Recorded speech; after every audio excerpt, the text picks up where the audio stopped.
Dr. J, and Hotep, my sisters and brothers, Hotep. I hope you don't mind if I sit back, lay back, and talk to you.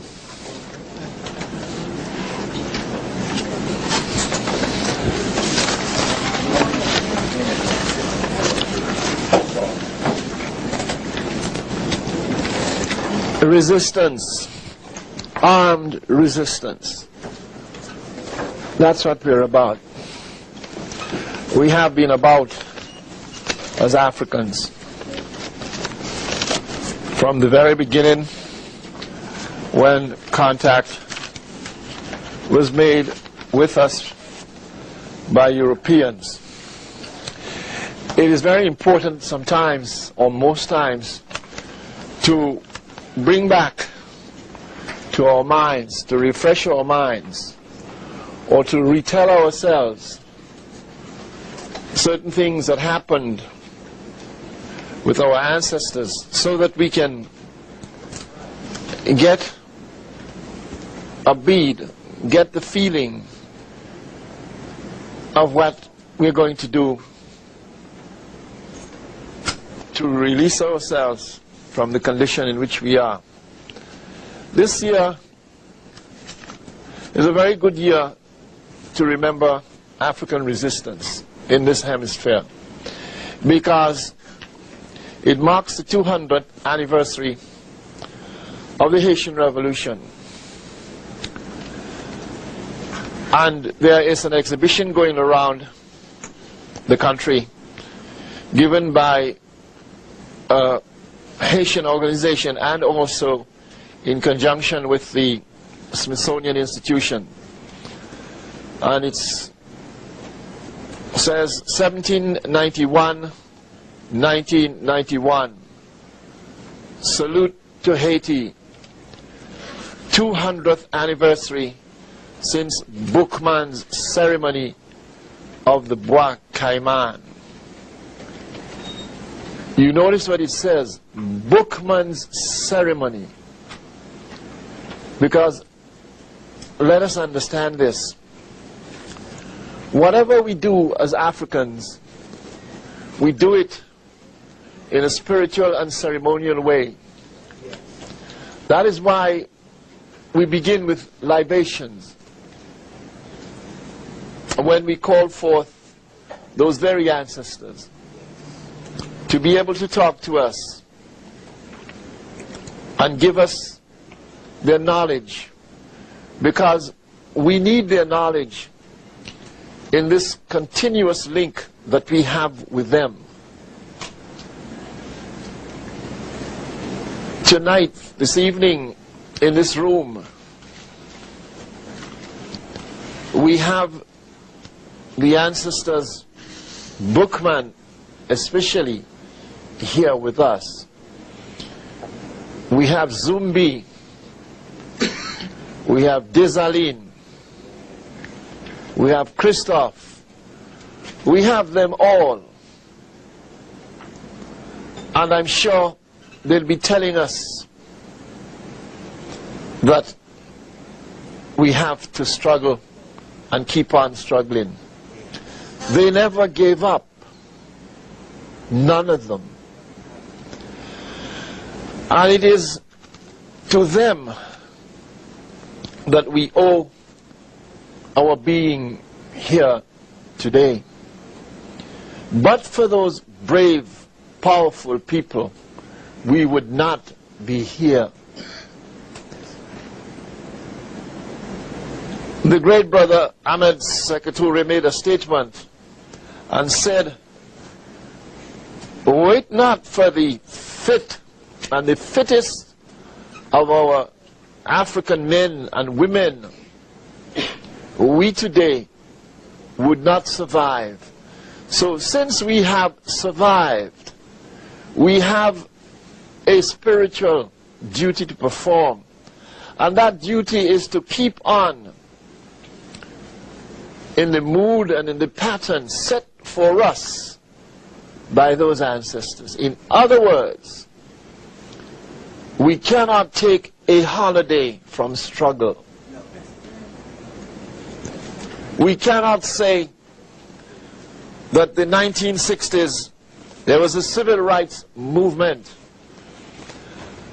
And there was a lapse after that. Everything went dead. And we've picked it up again. That does not make sense. The ancestors didn't have a lapse at all and pick up anything. They continued from the beginning right up until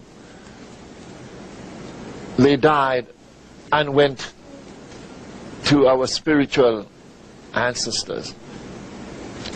And this is the message, if there is a message at all, that this past tells us. It is not to show how great our ancestors performed these magnificent deeds. It is to tell us, to show us that we must continue in their paths. Unfortunately, whatever caused that, one can only try to imagine. But we have not really lived as the ancestors wanted us to live. For every 24 hours of their day, and their day was not a pleasant day at all. It was never pleasant. All hours of the day they were conscious of one thing, that they were Africans. And they had to do something about liberating themselves from the terrible tangles in which Europeans had placed them. They fought from the beginning. I like to use quotations.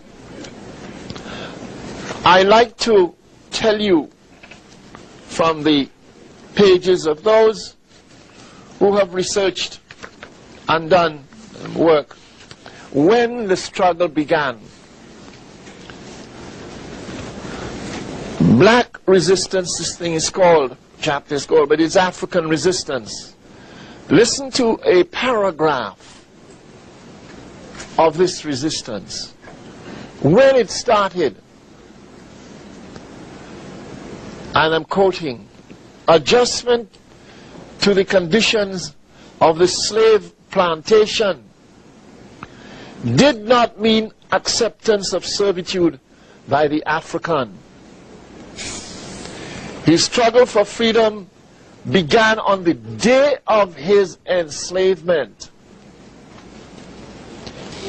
The Africans along the West African coast, every barracoon had its fort, every slave market its whipping block to check rebellious spirits. At sea, the captain of a slave ship knew he had trouble on his hands. One of them, James Barbot, part owner of the Albion, gives an account of a slave mutiny. They suddenly fell upon our men and stabbed one of the stoutest. Many of the most mutinous leapt overboard and drowned themselves with much resolution, showing no manner of concern for life. And this is what that kept happening all the time. Many people give accounts of these rebellions at sea. When the ship was leaving Africa, they began from that moment. In point of fact, when they were in those barracoon hellholes, they began it there. They said, Captain Messavi says, he warned his men that they always go first for the chief person on the ship. Slave mutinies became so much a feature of these voyages that some captains sought insurance against loss caused by them. And on some slave ships, the decks were heightened to make it difficult for slaves to jump overboard. The struggle against enslavement continued right into the New World, into the Americas, the Caribbean. And it took many forms. And before I go any further, I want to tell you, let us remove from our thinking the common belief by lots of those other historians about the abolitionists. I have never heard a bigger fairy tale or a more than a tissue of lies being told about the abolitionists freeing the slaves. Anyone who believes that believes that he has 10 heads. There is not a word of truth in that. Men do not liberate people that they have enslaved. By the time the enslavement, the liberation came, our African brothers and sisters had already freed themselves. It was that attitude and that state of being that caused a brother, an enslaved brother in Martinique, on the island of Martinique, to say he does not know what they're all jumping about and ringing church bells and dancing about the place and having church services for something that we had already taken. The reason that the abolitionists came and caused the removal of laws that they had put there was because they were getting a lot of problems and they were getting a lot of flack from the British women in England who at that time were campaigning for their freedom because they had no kind of legal rights at the time. And it was then they began to join forces with the whole business of slavery. And it was the fact of the women en masse that began to campaign at that time that the British people and the others caused emancipation. Otherwise, it would never have happened. But it did happen because our brothers and our sisters had taken upon themselves to free themselves. In fact, the whole system of slavery had broken down by the time they came around to their abolition. In fact, one of the very known things in the history of this question and this business of slavery and the slave trade is a question of what they called in the history books absentee owners. These were men who were forced to leave their plantations and fly back, well, they couldn't fly back, and boat back to England and to France and to elsewhere because it was too hot for them on the plantations of the Caribbean and the Americas. And please do not think for one moment that the African brothers and sisters in these United States did not do their share. Long before the American Revolution, already petitions had been put up by African American brothers for their freedom in the different legislatures, Massachusetts, etc. They had already done that. And what is more, we are only told with any kind of detail about the rebellions of Gabriel Prosser, Denmark Vesey, and Nat Turner. But by the time these came about, there had been already 250 recorded instances of rebellions in North America.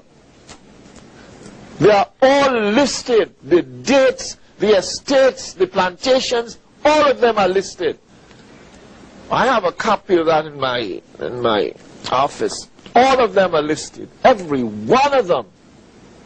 But they tell you about 3 to make it look as though that the brothers here and the sisters here in America didn't. They fought all the time, everywhere.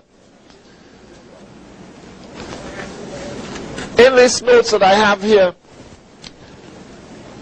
the writer, an African Caribbean scholar, he says, like a chain of Andean volcanoes, black resistance erupted in blood and flame from the south of Brazil through the Caribbean to the United States. The first eruption took place in Hispaniola in 1522, the last in Jamaica in 1865, a time span of almost 3.5 centuries. All that time they were fighting to remove that condition. And I will tell you, the British, the French, and the others used all their arms. The Portuguese, the Dutch, they used soldiers. They fought bitterly to remove that. I'll go into those details a little later. And between 1522 and 1600, there were slave risings in Hispaniola, Mexico, Peru, and Central America. During the 17th century, there were insurrections in Jamaica, Barbados, Haiti, and Brazil. In the period from 1700 in St. Vincent, Suriname, Guyana, St. Lucia, Jamaica, Dominica. Every single island, every single area that you want to mention, there was uprising, there were uprisings. And that was what caused the whole system to break. It wasn't the fact that the price of sugar had gone down in the world market, because by 1870, Cuba was producing the bulk of the sugar at the time. Already in Haiti, the sugar plantations had been razed to the ground. And the other, Jamaica and these other islands, they couldn't produce because people like Kojo and Nani had made it impossible for them to keep plantations. What was happening, in fact, when they tell you the price of sugar, the price fluctuated up and down. If that was true, why, when they were forced to issue a proclamation about emancipation, why did they try to get Chinese and East Indians from India to come as indentured servants to work, where the African brothers and sisters refused to work? They refused. Why? Our common sense tells us we know why. But these people think that we don't think. And that's a big mistake that they have made from time immemorial, and they're still making. And that mistake is going to be their tragedy. It was not only we focus on Haiti, it's true, and we'll talk about Haiti tonight, but there was an organized movement up and down. In fact, one of the good things about Toussaint Louverture, apart from the fact that he was a tremendous general, one of the things he had vision. Although when he spoke of peace, he was thinking of peace including those French barbarians that he had just fought and beaten.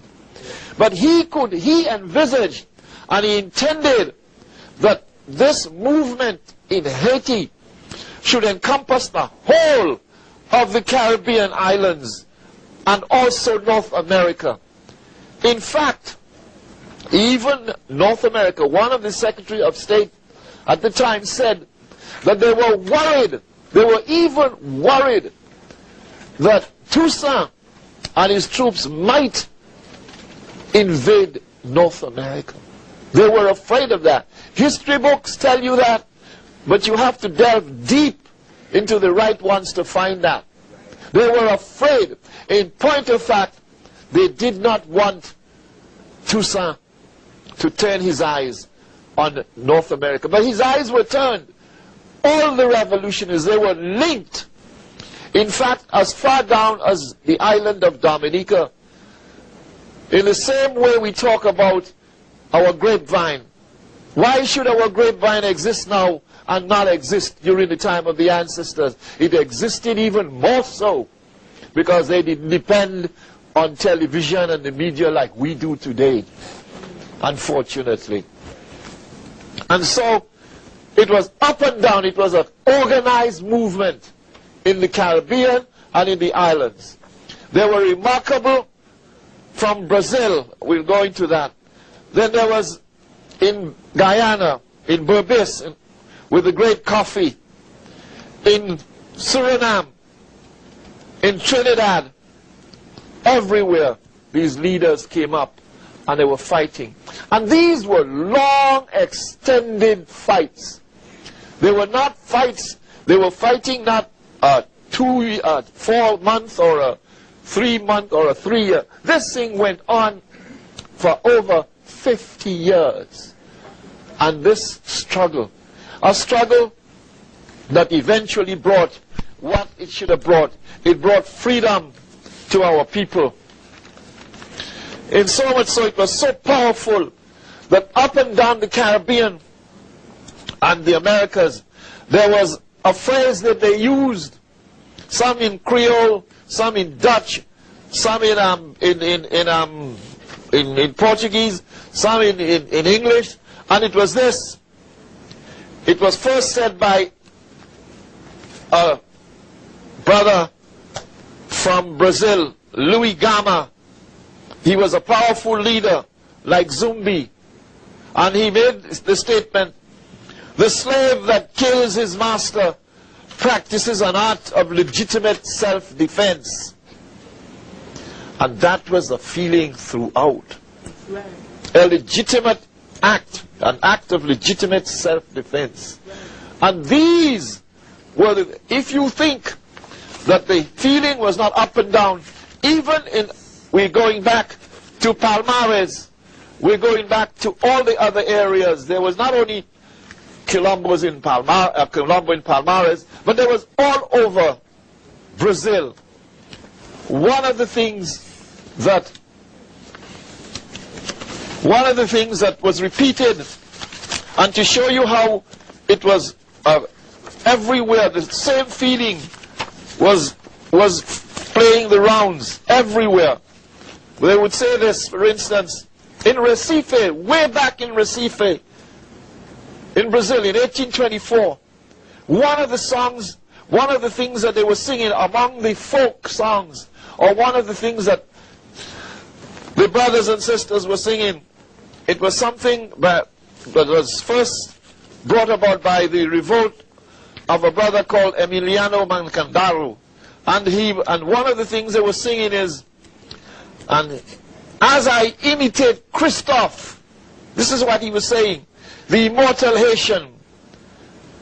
Hey, my people, imitate his people. Oh, my sovereign people. Imitate Christophe, imitate his people. Right in Brazil in 1824. In Dominica it was the same thing. Bala was saying the same thing when he took 3 estates, 3 of the richest estates in a place called Grand Fond, a deep mountainous part of the island. One of the things he said, that we are going to have a network that's going to take the whole island. And do you know who his second in command was? The person who really moved around. Because very, very few of the leaders and very few of the people saw this leader, a man called Mabuya. The second in command was a woman, an African sister, with the strange name of Angelique. She was no angel when he came to fighting. Angelique. And she was a powerful woman. In the same way, when you read about Haiti, and you read about the leaders, you read about Bookman, as you should, Dessalines, as you should, Christophe, Toussaint, Pétion, one name that never comes up, for some reason, that has not been put in too many history books, is the name of a beautiful, powerful, strong-willed sister called Défilé. She was the one of all of the leaders. Yes? I didn't understand what you said. A sister, they talk of all the men leaders, but they never talk about the women who fought with them. Défilé. Défilé, she was beautiful, she was strong, and you couldn't bend her. And it's curious that she and Dessalines struck a very common chord. They could feel their vibes were together. She stuck more to Dessalines than she did to Christophe and the others, because she was the kind of person, the kind of fighter that Dessalines was, and vice versa. And I'll tell you more about her and tell you more about Dessalines later on. But what I am trying to put forth to you is that the struggle for liberation was one that began from the beginning, right from the beginning, and it never stopped. This is the lesson that we have from our ancestors. The struggle never stopped. They were enslaved. Yes, they were enslaved, but they were still Africans. We are enslaved, we must be still Africans today. That is the lesson. We mustn't be Africans now and tomorrow morning down in the city we are collar and tie, whatever. No. We must be Africans from beginning to end, the way they were. And they had need for it, to quite apart from everything else, because they believed in Africa. They believed in that country, their country. It is only people who believed a deep spiritual belief that could go on top a deck of a ship and jump in the ocean when you know very well that you're not going to survive in your bodily form. If the waves don't get you, Jaws will get you. The sharks will get you, because there was always a procession of sharks following the ships right from the beginning to the end. You couldn't mistake it. The history books tell us. And so these are our ancestors, people who loved. And what is more, when we go into to look at the Quilombos that we're going to talk about, and the Mocambos and the Maroon societies we're going to talk about, when we look at them, what we notice is something. They were not places where they ran and hid from the European soldiers, etc. No, no. They were areas that they had taken, and what they did, they instituted the African way of life there. That's what they did. They lived as they would live in Africa. The same thing that Bookman said about Haiti when he was talking to his people. He said, we cannot go back to Africa, but let us make this place our Africa. I have his words here. Let us make it our Africa, wherever we are. What he means to tell you, and what the message is, you have to have Africa in your mind. This can be your Africa too, providing your mind is Africa. Free your African mind. That is what we're talking about. Without that, liberation would have meant nothing to those ancestors. And it's the same thing with us today. Liberation will mean nothing if we liberate ourselves with the minds the man put inside our head. It will mean nothing. We'll only be caricatures of the man, but with a different color. And that's precisely what we have to fight. The ancestors knew it. They didn't go to no city college or no Yale. They knew that. We must know it the same way. And to go back again, talking about the warriors, these things lasted. Let me just give you an inkling of the kind of some of the leaders, what they were like. Defile was a dedicated person. She had had an unfortunate experience with a Frenchman. She was a wider. She came from the part her mother came from the wider group of Africans. She herself, unfortunately, her mother had been raped, and she was the daughter of a rape.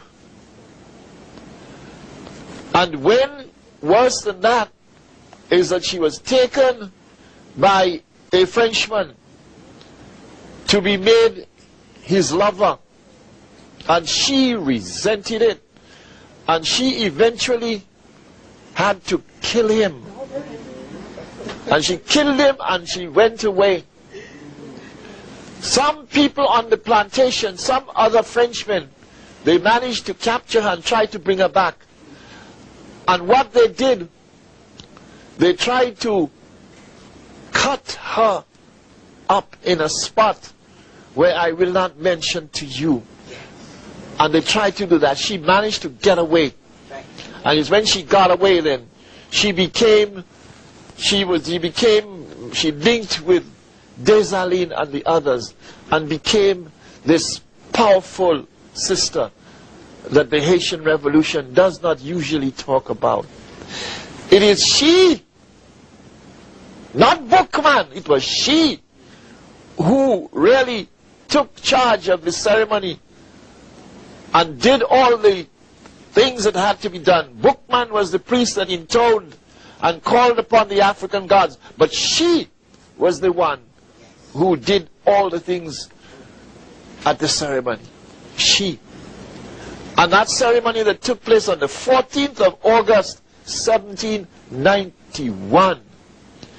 While I'm about it, just let me remember to tell you that next year there's going to be a group of us are going to back to the Bois Cayman next year, August, to reconstruct the entire ceremony in the Bois Cayman. No whites allowed. All right. No, so this is something that just as it happened 200 years ago.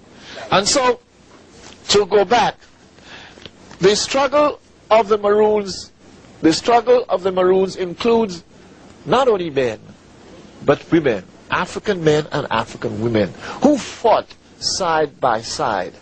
And the struggle is an epic of courage and bravery at a time when, you know, Africans really were enslaved with chains and whips and dogs and you name them. And they could stand up and fight for this liberation, fight for this. One instance is the Fighting Maroons of Jamaica. This book is written by a Jamaican brother, Kerry Robinson, and it's of all the books that they deal with the Maroons in Jamaica, this one is by far the best one. And let me just, before I get to the Haitian part of it, let me just tell you of the kind of struggle. They had the mountain lion who came from the Akans was Kojo. He was the most impressive Maroon chief, and he was a natural born leader, as they called him. He defeated the British in every encounter. The slaveholders were powerless against his attacks. Before planning a raid, what he would do, he had his spies mingle freely with the enslaved brothers in the markets and on the plantations, learning when to strike and where. Then he would go out at night, and even by day, they attacked, he and his group of soldiers attacked with such deadly thoroughness that he left in his wake burnt mansions, burnt cane fields, and the dead bodies of whites, and unfortunately their faithful Uncle Toms. They killed them all. Kojo. I think that's a lesson we must learn today, you know, because there are plenty Toms around. By 1730 he had grown so strong that some of the old English settlers thought it best to abandon their plantations and return home.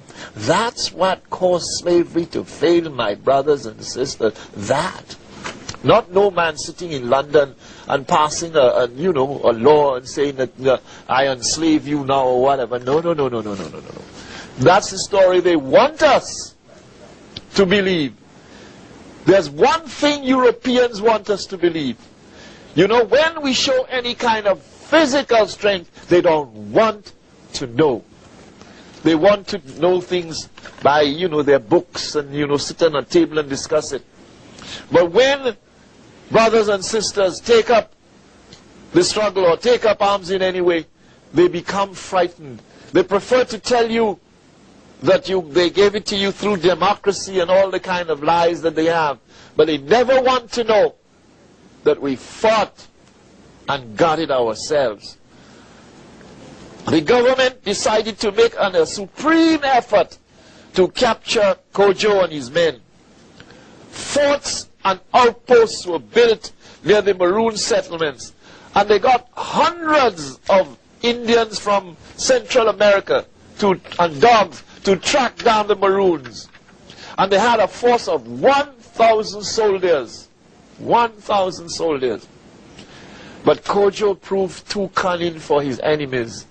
Let me give you just one instance. He sent out one of his spies to tell the British that he would be found at a certain distant spot. He marched stealthily down the mountains to meet the enemy and took up a position overlooking a deep pass through which the British had to march. The British captain, a man called Captain Lamelia, believing Kojo to be many miles away, coming through with his vigilance relaxed. Tired from dragging the cannon uphill, his soldiers straggled into the pass where Kojo and them were waiting for him. Kojo, waiting until the narrow pass was filled with men, signaled to his own men at the entrance to open fire. 100 British fell. When the others turned in the direction of the fire, Kojo's men at the other end again struck the enemy until they were shooting from all sides of the British. They didn't know where it was coming from. The crisscross fire coming from everywhere. It so demoralized them that the remainder abandoned their guns and supplies and fled down the mountains. This went on for about 50 years. Eventually, they had to agree, after about 35 years, 39 years of fighting this man, they decided they would form a treaty. they would try to get a treaty signed. They couldn't defeat him with arms. These are men who came from England full of arms, trained. They couldn't defeat him, so they got a treaty. And he and the others, after having fought this time, unfortunately signed this treaty. But you see, his sister would not do it. He had a sister called Nanny who was on the other side. She wouldn't do it. I think I told you the story. When they sent some of their soldiers to tell her, well, Kojo has signed, and we have a treaty that you will sign a peace treaty with us. She had a lot of sisters in her regiment. She made them shoot those soldiers. So they never went back to tell their captain what had happened. They shot them all. Now this is a kind of thing, too many history books, very few history books will tell you. The records are there for all to see. Now this is not only Jamaica. It happened in Dominica, the same thing. 50 years, people like Bala, Mabuya, Angelique, Bibian, all of them fought. 50 years. The fight went on. As the younger ones grew to manhood, they joined, and womanhood, they joined the struggle. But always elders there with them, who knew the terrain, who were tremendously self-disciplined, stern disciplinarians, and who again did not believe in taking prisoners. One man who did not believe in taking prisoners was Dessalines. Another man was Christophe. He said he didn't come here to count heads. He came there to shoot heads. This is what the war was all about. And he was right. Not like, unfortunately, not like Toussaint. To show you the kind of man, the leaders, the kind of men the leaders were. Take a man like Christophe, for instance. I'll talk about Dessalines in greater length later. But take a man like Christophe. Once a British man, captain called Hugh Cathcart, was talking to, they came to talk terms with Toussaint. And he complained to Toussaint in front of Christophe. Christophe was a colonel at the time. Toussaint was a general. Cathcart, who was involved in the struggle too, he was an English soldier. The English fought with the French too in Haiti, incidentally. He was complaining to Toussaint how one of his ship's captains had been beaten by Christophe's men at Cap Français because he protested when he was forced to transport. This man protested when he was forced to transport Christophe's infantrymen down to Port-au-Prince. Toussaint promised him in front of Christophe that he would look into the matter and get Christophe to apologize. You know what Christophe said to him in front of that Englishman? He said he was cool, he was calm, he was detached in his usual way. He said, but you know, Mr. Cathcart, if the master of the ship had been a Frenchman and had conducted himself in that manner, I should have shot him out of hand. So the guy who was the captain, the guy who did that was an Englishman, so he was lucky that he was English, because Christophe said he'd have shot him out of hand. This is the kind of struggle, a complete struggle of extremes, where they knew very well that war was not a game, and that the war had to be won, because if it was not won, they would remain enslaved.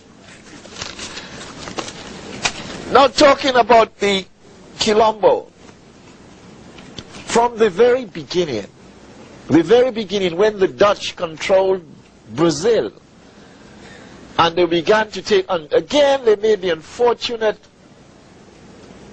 choice of taking a lot of people of the Ashantis, the Akans over there, and the Akans fought like the great warriors that they were. And they were great warriors, and they would not give in. In fact, it was difficult. There was a time they were thinking of not getting any more Akans down to take them across to the Americas, because they fought back, and they were the ones that were the leaders. They were the ones that ran the Quilombos. They were the ones that ran the Maroon encampments, and they began to be afraid that they would take over. One of the mistakes that Kojo made, Kojo could have taken the whole, historians say that, this man says it, Robinson, that Kojo could have taken Jamaica at that time, taken it, and put the British out, threw the British out. Instead of that, he formed. This is the exact same thing that happens to us today. When we have strength on the upper hand, we fall for these devices.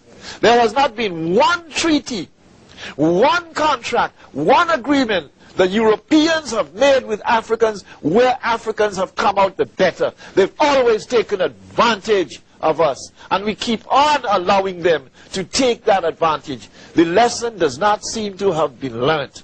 And again, if there's one lesson to be learnt now, it is this. It is this. Going back to the Quilombos, we talk about Palmares, but there were many Quilombos in Brazil. And we talk about Palmares because actually Palmares was the one where that got it was literally independent. They got their independence, and they ran as a republic for a tremendous length of time.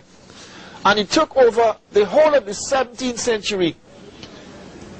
It was controlled by the African brothers, among them the greatest leader of them all there, Zumbi.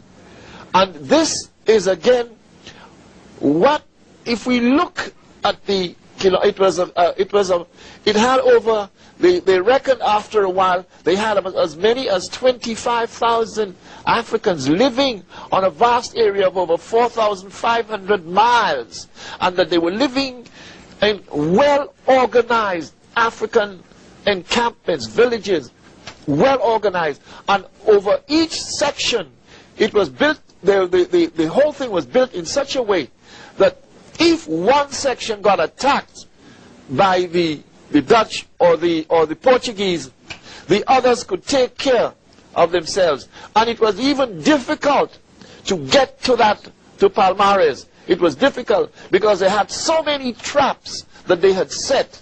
You had to actually know these things not to get entrapped. And the people who, one of the things that they talk about is that the control was put in the hands of all of these Quilombos by a council of elders. A council of elders. This is something that we have not, in fact, taken note of here because of the kind of westernization of the African family. We have not thought about elders except to send them to homes to die. Right. This is something that the elders played an important part, not only in the Quilombos, which were areas of, there were maroon sections, there were maroon encampments, not only there but on the plantations. The most important person was the elder, who was a priest and who had control of the Africans there. And they placed more allegiance to the elder than they did to the plantation owner, in spite of his whips and his dogs and his guns and his hatchets and everything. They placed more importance. They were more afraid to have something negative to an elder than they were afraid of the plantation owner. And this is something that we must remember. Again, the other thing is they were Congolese there, Angolans, Ashanti, they were all, but again, what happened, they could live together with this, with a kind of spiritual unity on these plantations, on these quilombos, and it was lived. Life was lived there as though it was an African village, an African place. That is what they reconstructed, and all of the Haitian, all of the quilombos and the bokombos and what have you, they were structured in that fashion. So they were living, they were not hiding from Europeans. They were living their African lives like African people.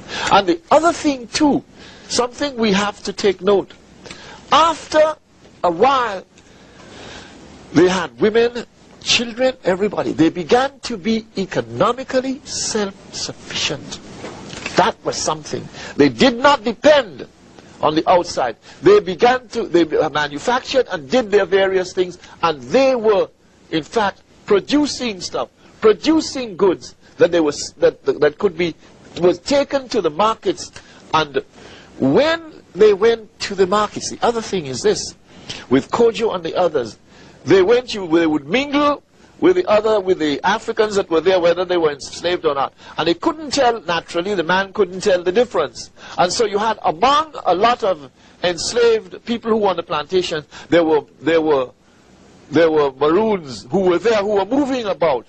And they were quick to be able to get those people who were at the market to come with them. If somebody spotted them, they would immediately group together and they would attack wherever the attack came from. They could attack and then move up. Many Africans were taken from the plantations, taken from while they were being auctioned off, then they were brought straight into the encampments, the quilombos. And that's a thing that they did. In the same way Tubman would go down and the others would take Africans up to Canada. It's the same way they would go into the plantations. They would go wherever the Africans, and take them away and bring them up to these places where they lived. So they were not thinking of building a quilombo to last a few months or so. They were building it to live, because they knew at the time this was going to be their Africa. And it is this kind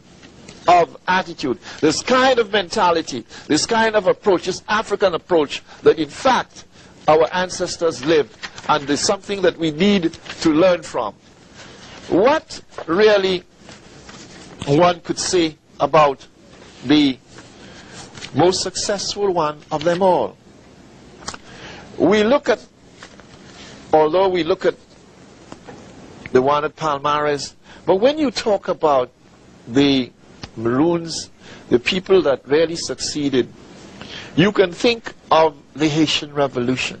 It's the one that comes to mind, because that revolution shook the whole of this hemisphere, It shook the plantation owners in the South. It shook people in New York, everywhere, in the Caribbean, in France, in everywhere. In fact, it affected Napoleon so much, the great Napoleon, that he was prepared to, at one time he had said in Haiti, that any French woman that had an affair with a black man should be sent back to France. Well, they should have sent all of them away anyway. Don't even wait for no one. They should have sent them away to begin with. They were not necessary down there. But after a while, when he got defeated and beaten, he gave an edict to his brother-in-law, General Leclerc, and later to Rochambeau. Allow French women to marry African men and vice versa, so that the island could be, France could get a control. Let it be like that, and eventually we will be able to retake the island. He didn't want, you see what he was doing? Now we talk, when we say that the man likes to throw in his wife, his sister, his anybody, and put it before our ball players and and other people who have that kind of frame of mind, We'd say, oh, you think it's not true, but it's true. Napoleon was prepared to do that from the beginning. It only shows you the great Napoleon wanting to do that. And then later on will come along, you know, when they think, oh, they're Frenchmen and they're having our women and so on. Which in fact, I'll go into that a little deeper if I have some time. Which in fact happened to a certain extent. But however, what Napoleon wanted more than ever was not to lose Haiti, not to lose it at all. And the whole struggle, the whole history of Haiti. There's one of the Maroons, the warriors, the kind of, there is. Yeah, fit.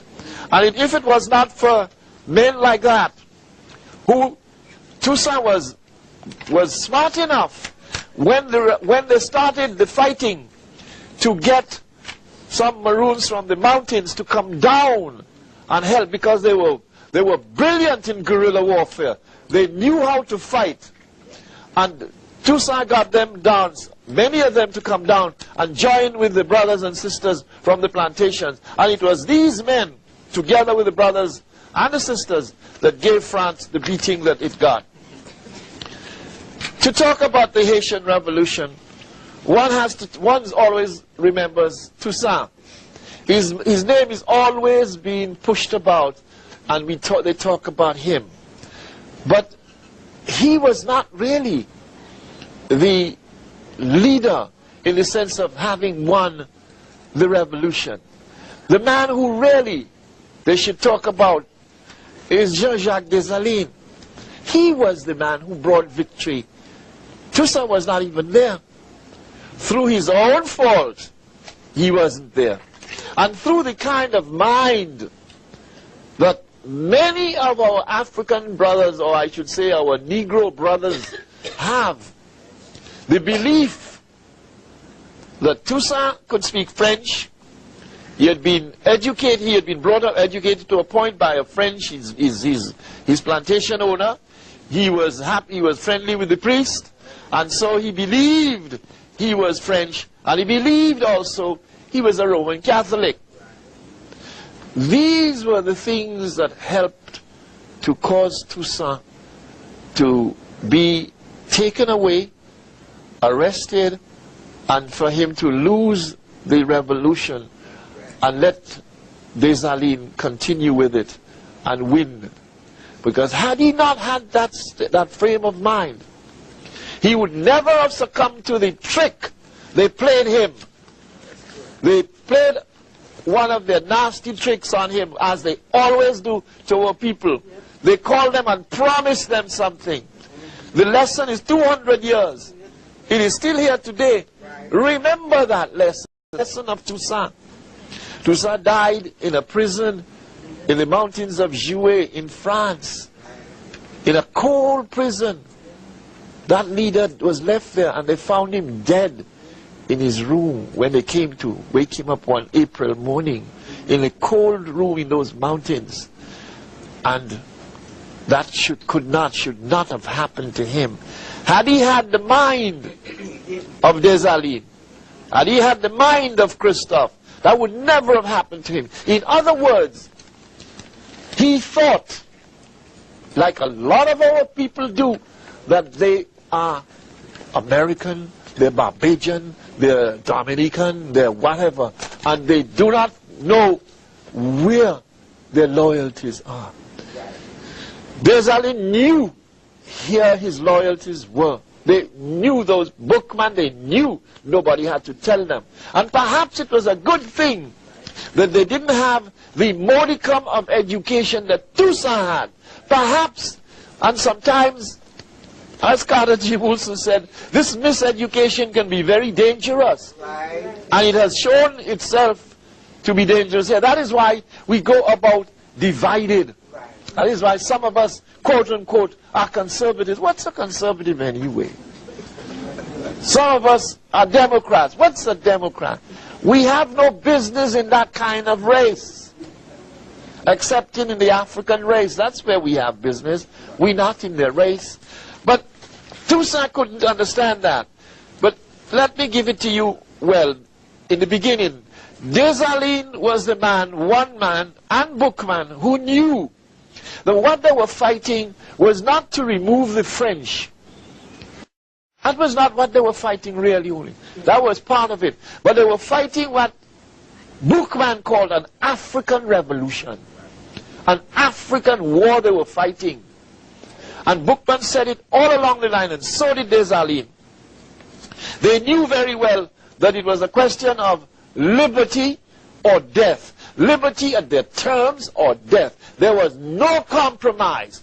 That meant no prisoners, no nothing. Liberty or death. The country was going to, as Dessalines said later on, it was going to be black, and black it would remain. No white man could come on that island and claim to be master. He would be shot. He was clear about it. There was no messing with him. He knew what he wanted. And that was the only way. Toussaint did not know that. Dessalines said, one of his phrases was, if the white man comes here, he said it in Creole. He couldn't speak anything else but Creole. He refused to speak in anything. When they addressed him in French, he spoke in Creole. He said, if any white man comes here anymore, we will make sure the devil will carry him away. We will make sure the devil will carry him away. And the devil was, what Dessalines said? Coupe tête, brûle caille. Cut off heads, burn houses. That was Dessalines' motto and to his troops. Cut off heads and burn houses. No prisoners. He once warned his men, if you ever bring a prisoner here, prisoner of war, I will not only shoot the prisoner, I'll shoot you. He warned them. And this was the kind of man that won the Haitian Revolution. But he began with, we talk about the Haitian Revolution really began long before that really. It began from the time Europeans had taken over Africans, brought them to the island of Saint Dominique, as they called Haiti before, and began to enslave them. And among the leaders, when we're talking about Haitians, not only the period of the Haitian Revolution, but before that, if we're talking about them, we must think of people like, when we talk of Bookman, we talk of Christophe, we talk of Moïse, we talk of Jeannot, Papillon, Biasso, Capua, Morpé, Claveau, Lamartinière. But there were lots of people like others who went before that group. These were men who were all involved in the struggle, also with this défilé. And the leader of the revolution at the time, that August the 14th, who was there, was the high priest Bookman.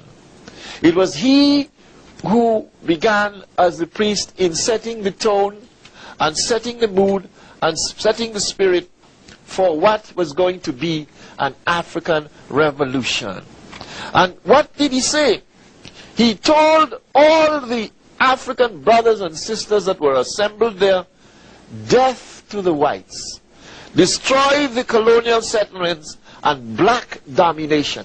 He began by saying that. Then he went on to, he evoked Ogun, the god of war. And what did he say? What did he say in his big intonation? He said, good God who created the sun, which shines on us from above, who rouses the sea and makes the thunder rumble. Listen. God, though hidden in a cloud, watches over us. The God of the white man calls forth crime, but our God wills good works. Our God, who is so good, commands us to vengeance. He will direct our arms and help us. Throw away the likeness of the white man's God, who has so often brought us to tears, and listen to liberty which speaks in all our hearts. This is what an untutored, uneducated, powerful warrior could stand up and tell thousands of his people to throw away the white man's gods. In other words, remove the white man from your thinking. Regain your African mind. If you regain your African God, you regain your African mind. And that's the motive, and that is how you have to go into this war. The same thing I said to you a moment ago. If we are going towards liberation, we have to go into liberation with the African gods and an African mind with us. No other way will do. We are only saying the same thing that Bookman said. It is the same message. The message today is not old, it's not 1 day old, although it was said 200 years ago. This is our message. And it's a message that we have to follow. And when Bookman spoke those words, the God of the white man calls forth crime, but our God wills us good works, he was stating quite clearly, as far as he knew, that the system that was embodied in his concept of God inspired him to crimes which he's committed up and down all over the place. Brutal exploitation of human beings, slavery, plunder, destruction of nature, lust for power and wealth, and the impulse to hold domination over everything and everybody, which he's done from the beginning and which he still does today. Bookman was being spiritual at the time, and he was also, to be spiritual, he was also being an African. This is our message today. And when he said their God has brought us tears, the white man God has brought us tears, he's still bringing us tears today. And this is what, because we do not have the African mind. The African mind that got lost somewhere. And he also aimed, Bookman aimed that prayer, that warning. He not only did it to the people, but there were some mulattoes. You know, those who don't know what color they are and where they belong, with grandfathers in Scotland, Ireland, and Wales, except and none in Africa. You know what I mean? Yes. These are the people he also echoed his thing to. And they were, because he made no difference about who they were. And he was quite clear about that. Very clear. All of them were clear about it. But as I said earlier on, I told you that it is not only then that the struggle began with them. The struggle was going on in Haiti from about 1522. These Maroons and so on were fighting. And they were, since, in point of fact, from the time Columbus came there, they were fighting. There were big insurrections in 1548 and 1548 and 1537. There had been big rebellions in Haiti at that time. But we're not told about them. And that the same kind of pattern of resistance that they had in Haiti, they were having it in Brazil up and down until Palmares became the kind of spiritual symbol of the struggle for freedom. Where the Quilombo, again, when we talk about Quilombos as areas of resistance, we're also talking of the Quilombos, as Dr. Jeffries is telling, of the mind. Freedom of the mind. The Quilombo of the mind must again be African. Yeah. African, we must remake it and make it African. That is where the Quilombo of the mind calls for the African in us, or the African that got stranded somewhere. And Bookman again, what he said, he warned, he said again, that they cannot go back to Africa at the time. But he was invoking the African gods and invoking their minds, their African minds. And they were going to make, with the struggle against the French, and with their minds African, they were going to create an Africa in Haiti. This is what he said. He said somewhere that this place is like, it's very much like Africa in many ways. And he said, we can't go back to Senegal, we can't go back to Gambia, but let us make this our Senegal, let us make it our Gambia, let us make Haiti our Africa. So what he was saying is that Haiti as an African country, there was not going to be any masters from Europe or any slaves. It was going to be like Africa, with African people, with their African minds, with their minds turned into a Colombo of freedom, and a Colombo that would in fact remain with them. This would bring to them and keep with them the spirit of Africa. And this is the kind of attitude that these leaders, especially Boukman, Biassou, Jean-François, Dessalines, and Défilé, that's the kind of mind they had. Now, why we might just as well, I don't like to go into the horrors of slavery too much. But when you see and you wonder, why did Dessalines and why did they take up this ferocious and fierce attitude? You only have to see how they were treated. Slavery was slavery anywhere it was, but it was tremendously horrendous on that island, as some of the reports show. Very, very horrendous. A thing that was even worse than they say it was even worse than in some of the British islands. And it took a man, again, like Dessalines, to be able to see that. Because he was the man that became the most brilliant general of them all. He was the man whom, even though people like General Rochambeau hated his guts and wanted to kill him bit by bit, take his ear off, take one eye off, take one nostril off, take teeth off. And that's how he was going to do to Dessalines when he caught him. But the shoe was on the other foot, and he had to run away from the island when Dessalines won, because we knew Dessalines was looking for him and what would happen to him. He jumped on a ship and escaped to France before Dessalines' men could catch him. But he himself had to say, he himself had to admit, while the struggle was going on, that Dessalines is the only man who knows how to successfully wage war in the colony. We are only fifth graders compared with him. This is an illiterate. This is a savage. This is a man who had no redeeming feature as far as they were concerned. And the top French general is admitting after he got his behind whipped that this man was a brilliant, brilliant general, and we were only small fry with him. And what happened? Who was this man who was to play such a victorious part in the African Revolution in Saint-Dominique, as I call it? Who was Jean-Jacques Dessalines? And if we take a deep look at him, you'll get a good glance at him, especially when they were executing a mulatto called Vincent Auger. They were executing Auger and another man called Chavan for having had a small insurrection before the Haitian Revolution started.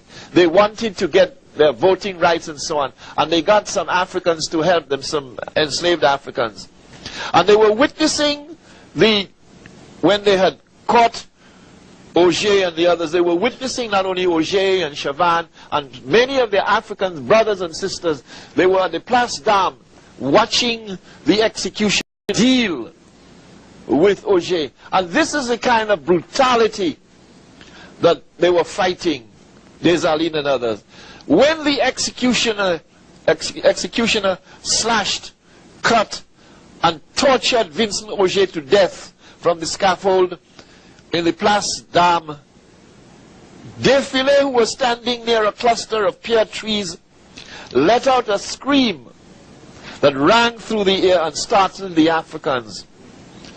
They had been forced by their tormentors to stand by and witness the grisly and macabre execution by torture of Vincent Auger, the mulatto who had instigated the uprising against the whites. With him too was his fellow conspirator Chavan, who was also hacked to death in the sight of these African men and women, and also some African slaves who had been slashed to death. They got the others to stand and to sit in the Place d'Armes watching this executioner, watching them do that to these people. And at the time, that's before the revolution, Dessalines was there, Christophe was there, Défilé was there, Toussaint was there. Henri Christophe stood there seething with anger, watching this. his eyes ablaze, and seeking to catch the attention of the other leaders because they had planned what they were going to do. They were only biding their time. He noticed Bookman, big-chested, powerful, from the Turpin plantation. Jean-Francois was near him. They stood motionless, but fired with rage, trying to contain themselves, awaiting their time from the moment they had chosen for the massive onslaught they were going to make on the plantations. Christophe followed their gaze to where Toussaint sat, immobile, impassive, his face without emotion, yet his dark eyes burned with banked fires of volcanic rage, even though he seemed immobile, not moving and impassive. That's Toussaint. All eyes turned to Défilé. Everyone at Cap François knew her. She had become a voodoo priestess, tall, slender, with sharp features and the brown color of the Creole, with the beauty of her mother, who had come from the wider people in Africa. Défilé hated her white father for what he had done to her mother. The young girl's African beauty caught the eyes of a white plantation owner who kept her almost imprisoned at his mistress. She escaped, having killed him. And when she was discovered by other planters, they tried to slash her vagina. She survived. She managed to escape. And then she got away. And then she joined with Dessalines and the others. No one other than Jean-Jacques Dessalines was ever seen with her. Across the Place d'Armes, Dessalines rushed to her side. He put his arms around Défilé to comfort her. Anger bristled in his powerful, muscular body. Christophe recalled the first time he had seen Dessalines, manacled, chained to a coffle, his dark body naked, head swollen from incessant beatings and streaked with blood, a froth of blood on his full lips, and his eyes in the full blaze with frenzied anger. At the Place d'Armes, that day of the execution, it was strange to see Dessalines comforting anyone. The molten sun shone directly overhead. The executioner stabbed at some of the men on the torture wheel. Getting no response, he swung his heavy slab and hacked off their heads with total indifference. Défilé cried out again, and Dessalines put his firm, strong hands over her mouth and stifled her screams. The executioner jammed with severed heads on his pike staff, held them up in the air, and descended from the scaffold. Revenge was etched on the feature of every African in that square in Cap François. It was not only Auger and Chavannes, but all the Africans that were involved in that uprising had been hacked to death. Dessalines had endured countless beatings. When they tried to convert him to the Christian faith by dragging him and several other Africans into a Jesuit church, he refused to budge, although in chains. He covered his groin with his hands where the whipstock hit him a stunning blow. He heaved the contents of his retching stomach and doubled over in pain. The brutish driver clubbed him unmercifully again and again and again. Dessalines fell on his knees, his lips a spongy pulp of red, one eye swollen shut, and the other blinded by a rivulet of blood. For he refused to do the bidding of the man who had bought him.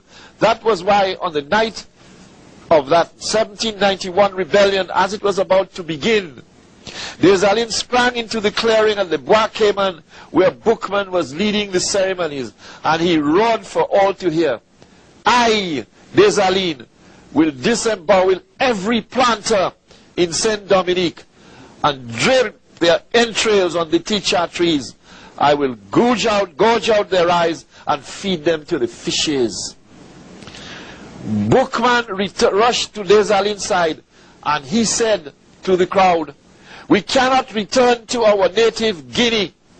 The cursed whites have brought so many of us here that we are like seeds of the muka plants. 1,000 ships could not take us all back to Senegal, to Ghana, to Zambezi, to Somali, to Katanga, to the 100 rivers and forests of our native land. And so we make this our Guinea. This land smells like Guinea, looks like Guinea. We shall burn the cane fields, smash the maceratos, destroy the boiling sheds. We shall kill all the whites, les gros blancs, les petits blancs, even the musties and the mustifinos. We shall drive them into the sea. We shall run them into the hills and slaughter them. This land belongs to us. We shall kill les blancs. Kill them. Kill them. Who goes with me? Who goes with me? The first to spring forward were Dessalines and Défilé. And that's what was happening that night. I told you about what Dessalines witnessed, or what they witnessed when they were hanging Auger and the others, and the kind of torture that Dessalines went through. That is why he had such a tremendous hatred for anything white. The story was, and it's the story that was repeated, once someone asked him, why did he hate white people so much? He leapt off his horse, tore off his clothes, his shirt and his epaulette and everything, and exposed his chest and his back. His chest was crisscrossed with scars, so was his back. He said he pulled out his revolver and he says, the next time anyone asks me why I hate the white man, I'll shoot him. That was the man that was leading the Haitian Revolution. I'm afraid we need some more men like that today. In many ways. Maybe not as you think, but we need strong, determined men and women who are really African, like Dessalines, who are really African, like Défilé. And Défilé and Dessalines were not back in Africa on the continent. They were in another Africa, which they made Africa. Let us make wherever we are Africa. We can only do it with our minds. That's the only way we can do it. And when we do it with our minds, it's easy to live it. And don't take time off from this struggle to the next struggle, and nothing happens in between. Let the struggle go on continuously until we are liberated in the true African way. That is part of the message, or the main part of the message of the Haitian Revolution. To go into Bookman, I think that this struggle was people killing Frenchmen, and that was it. It was well structured. Bookman and Dessalines and Biasso and the others and Christophe, they structured. Listen to this. You would think these are ignorant people, illiterate, and put it this way, and they would not know how to structure, make ready, when they had beaten the French, what they were going to do. But they had planned for after the revolution with guns. They had planned for the revolution with government, what they were going to do. They had made those plans. So it is no use saying our people don't plan ahead. The only reason you can say that is because those Europeans have made us think that way. And we have to stop it. It's easy to stop it. Bookman's plan was structured along 5 phases, and Dessalines. 1, the simultaneous self-emancipation of the Africans. That was the first thing. 2, kill all whites and burn all crops in the area. 3, burn the cities. 4, install camps populated by the men, women, and children, and begin the cultivation of crops in the free African communities. This is what he said. In the free African communities. Let us make wherever we are free African communities. Here, Harlem, wherever we are, free African communities. The only way it can be done is through the mind. Whatever the mind says you can do, the mind is very powerful. And you know the old saying about the mind. And so, this is what he said. At the same time, he made raids against French reinforcements, and so decimating the European troops. And 5, totally destroy the French forces, and then turn on the Spaniards and drive them from the eastern section of the island, thus dominating the island by Africans. This is what he said, by Africans. This is what he wanted to do, and this is what the leaders were about. It was what has been called before race vindication. But again, what happened when Toussaint began? Toussaint was in the struggle all the time. He was a great general. He was fighting well. He was in charge of a lot of Dessalines and the others. The thing was going well. But the trouble began when Toussaint began to say that there were two extremes. There were two extremes. In fact, he showed it. When his nephew, Moise, shot a prisoner, he turned on his nephew to shoot him. Because his nephew shot a French prisoner. Toussaint said, no, it shouldn't be done. That's where the French education, bit of it coming out. The Negroness that comes out in us at those times, there it's coming out. You know, we can't make up our minds. We half and half, you know. Comme ci, comme ça. And look at the terms that, what happened. The leaders, Dessalines was excluded himself from that. When they had beaten these people, they were talking about peace for the remaining whites. Dessalines, that's before Toussaint had left the island. The move came from a compromise document that was signed by Jean-François, Georges Biassou, and Toussaint Louverture. And listen to what they were going to give the whites at the time. These were the terms that they requested. They requested these terms. Toussaint has just been made the general in charge, you know, Gouverneur General, and he's now, look at the kind of terms he says. General amnesty for all past offenses. That's for the people that fought against the French. He's asking people that were just beaten general amnesty for his people. There's a craziness somewhere. Legal and complete freedom for a number of slave leaders, approximately 400. Abolition of corporal punishment. 3 days each week for the slaves to work for themselves. I hate to bring this up about Toussaint, but the truth must be told. This great compromise was described as an act of treachery. It represented a different philosophy from the one Dessalines and the others had.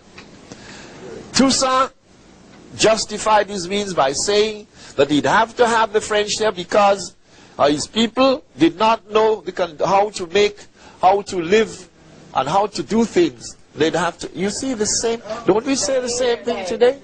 The same thing, and this was said 200 years ago.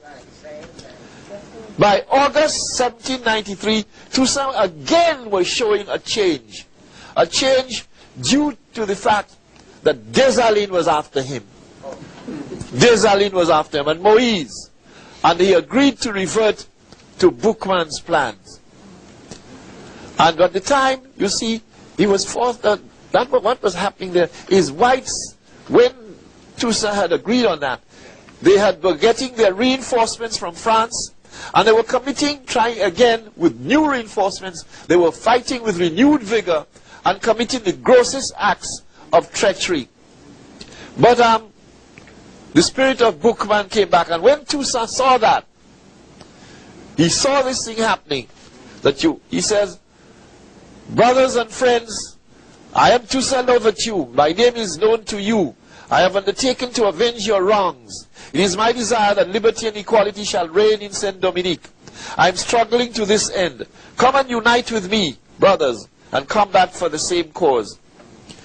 Bookman, and by that time, Dessalines, they were not onto that kind of course at all. They were completely against it. It was anathema to Dessalines.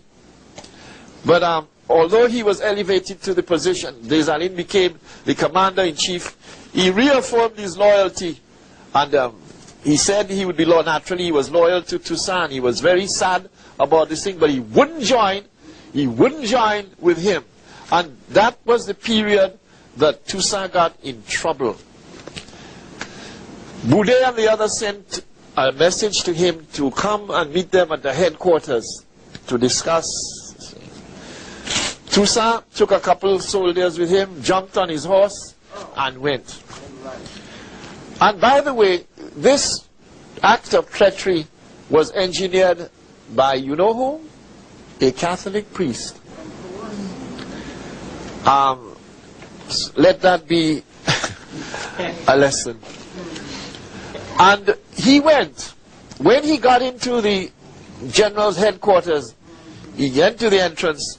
They made him stand in the lobby, the entrance of the French general's headquarters, waiting for Leclerc and the others to come out. And half an hour he's standing there. Nobody turned up. After a while, after that half hour, a group of French soldiers rushed in with chains, chained his hands to his back, chained him, and took him aboard a ship that was waiting for him, the Creole, and took him to France. And that was had happened to Toussaint. Dessalines, I don't have to tell you what he said. Dessalines, and Pétion was there too. Alexandre Pétion, who was a mulatto. Christophe was there. Pétion was the first to remark, to say, I cannot understand General Toussaint. He, a former slave. My father is a white man, is a Frenchman, and I do not trust him. He doesn't like me because I have African blood in me. I wouldn't go. Christophe said he would go, but he would take 2,000 of his crack men with him. And he would go, and if in 10 minutes he didn't come out, I have orders to kill everybody and burn the place down. These men were Africans. Toussaint was not an African. This again, as I say, is the lesson that we have to learn all the time. Actually, Pétion's actual words, when he was shaking his head near Dessalines when that was happening, he said, but how could General Toussaint count upon the sincerity of the whites, he their former slave, when I not even have the friendship of my own father, whom I do not trust, for the simple reason that I have African blood in my veins? He could say that. But Toussaint, when he left to die in 1802 in the fortress in Jouet, he said, one of the things he said, too late, but he said, in overthrowing me, they have felled in Saint-Dominique only the trunk of the tree of Negro liberty. He couldn't even say African liberty. It will shoot up from the roots because they are deep and numerous. It did shoot up. But as I said, it was too late for Toussaint. The removal of Toussaint did not mean the end of the revolution.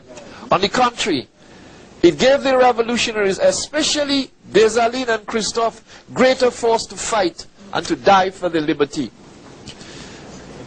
Dessalines said, he said, we have in common, what have we got in common with those bloody-minded people? He's talking about the French. Their cruelties compared to our moderation, their color to ours, the extension of the seas which separate us, our avenging climate, all plainly tell us that they are not our brethren and that they will never become us. He was clear about that. And he even went on to say, one of the things that, for he said, one historian, they called Dessalines a brute, a murderer, a tyrant, a savage, and a beast, everything. But what about Rochambeau? Rochambeau committed the most atrocious crimes.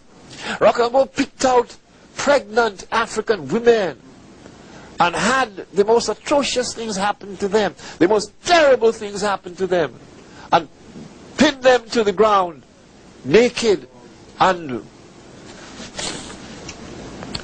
while he was there, in point of fact, historians have written about Rochambeau. It was so bad at the time, when they got those troops coming, more troops, Napoleon sent down more troops, that General Rochambeau maintained for a while in Saint-Dominique a regime of whose record of bloodshed and wanton massacre historians still shudder when they think of it.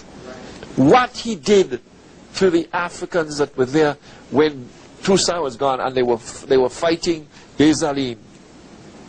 But you see, he didn't know the kind of man Dessalines was. History tells us that he returned Rochambeau's savagery with double savagery. And, for instance, one morning Rochambeau savagely tortured and murdered 500 African war prisoners in a frenzy of frustration after losing a battle. Dessalines countered by hanging 500 French officers right in the presence of the French army. When Rochambeau imported fierce man-eating hound dogs to hasten the genocide of African men, women and children, Dessalines made a vow that he would see to it that the French eat every single one of those voracious animals. He set out to do just that by besieging the city where the dogs were caged. Soon the French began to run out of food, having been penned on all sides by Dessalines' crack battalion. One by one they had to eat every single one of those dogs. That was the man that won the Haitian Revolution. That was the kind of leadership. The final humiliation came, the Rochambeau's humiliation came at the hands of Jean-Jacques Dessalines again. A man whom he hated with passion bordering on insanity. Rochambeau had complained far and wide that when he caught Dessalines, he would not hang him on a gibbet or shoot him as an officer would shoot another in battle. Rochambeau swore to his Almighty that he personally would whip Dessalines to death as a common slave. But that was not to be. It was Rochambeau who was trembling like a coward when he and his soldiers were soundly beaten by the superior military power of General Dessalines and his powerful forces. Rochambeau pleaded, begged the English Navy to take him away from Haiti as a prisoner of war and as quickly as possible, rather than leave him to face the fury of the victorious Dessalines. On November the 19th, 1803, the French were totally wiped out by Dessalines. And his warriors with Christophe and Clairvaux and Pétion, Dessalines proclaimed, "Let us swear to the whole world, to ourselves, to renounce France forever, and to die rather than live under its dominion, to fight till the last breath for the independence of our country." A few months before he made that statement, he was at Arcueil, and they wanted to get a flag for Haiti. And what they did, Dessalines took the French tricolor of red, white, and blue, and from that moment he ripped off the white, and he said, "This is the Haitian flag." And he put under it, "Independence or death." And he said, "The independence of Saint-Dominique is proclaimed. Restored to our dignity, we have asserted our rights. We swear never to yield them to any power on earth. Never again shall a colonist or a European set foot upon this territory with the title of master or proprietor. This resolution shall henceforth form the fundamental basis of our Constitution." This is the lesson of the Haitian Revolution. A lesson where Dessalines and the men with him determined that never again